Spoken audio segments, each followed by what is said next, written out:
Ya, pada kesempatan kali ini kita akan bersama-sama belajar mengenai jenis-jenis gaya. Ya, oke, kita mulai. Gaya itu sangat berkaitan dengan hukum gerak ya, karena gerak itu sendiri seperti kita ketahui mematuhi 3 hukum dasar, yaitu hukum 1, 2, dan 3.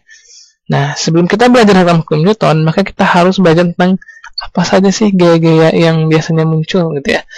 Oke, yang pertama adalah kita lihat, ini timbangan dan ini seorang anak. Jika dia naik ke timbangan ini, maka papan timbangan akan terdorong ke bawah. Kemudian akan muncul pertanyaan, kenapa kira-kira dia bisa terdorong ke bawah si papan timbangannya. Nah, oke, kita lanjut. Artinya ada gaya yang menekan papan timbangan tersebut sehingga bergerak ke bawah. Ya, tes apa sih gayanya? Nah, kita pikirkan faktor apa saja ya, sehingga kita akan mendapatkan persamaan kuantitatif. Oke, selanjutnya sebelum kita lanjut ke persamaan, kita harus tahu dulu bagaimana jika benda di benda miring. Oke, seperti ini. Artinya ternyata gaya itu yang menekan ke bawah tadi tetap arahnya ke bawah. Kita nggak tahu itu gaya apa sebenarnya. Namun dalam arah geraknya kita akan memproyeksikan ke arah sumber gerak dan ke arah lain yang tegak lurus. Nah, gaya tersebut adalah gaya berat. Di gravitasi, persamaannya adalah massa kali gravitasinya. Oke, jadi ingat bahwa gaya berat itu selalu memiliki arah yang ke bawah. Oke, lanjut ke materi yang kedua. Nah, ini adalah tokoh yang biasa muncul, itu tokoh Spider-Man. Ya, tokoh Spider-Man ini dia memanjat gedung-gedung tinggi. Nah, kemudian muncul kenapa dia tidak terjatuh ya? Kenapa dia terjatuh ya? Karena pada umumnya kita kan pasti terjatuh kan ketika manjat. Nah, kemudian jika ada seseorang licin dan terjatuh, kenapa dia bisa terjatuh? Kalau lancangnya licin. Nah, terus apa yang membedakan? Oke, kita tulisan ini.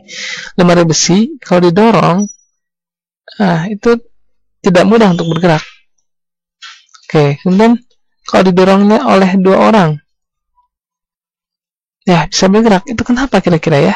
Nah, pada ketahui bahwa semua itu ada konsep yang sama. Spider-Man tidak jatuh dari gedung, Andy tidak jatuh di lantai yang licin, dan lemari besi yang sulit digerakkan. Itu konsepnya sama, yaitu faktor yang menghambat gerak. Kita sebut itu gaya gesek ya. Gaya gesek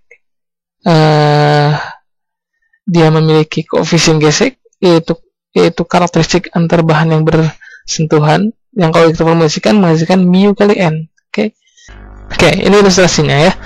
Perlu kita ketahui, misalkan ini sebuah tong sampah. Ini gaya normalnya, ini gaya beratnya, ini gaya kita berikan, dan ini gaya gesek. Perhatikan grafik ini.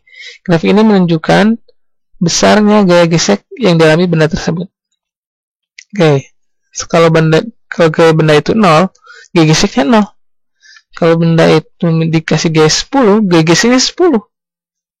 Ya.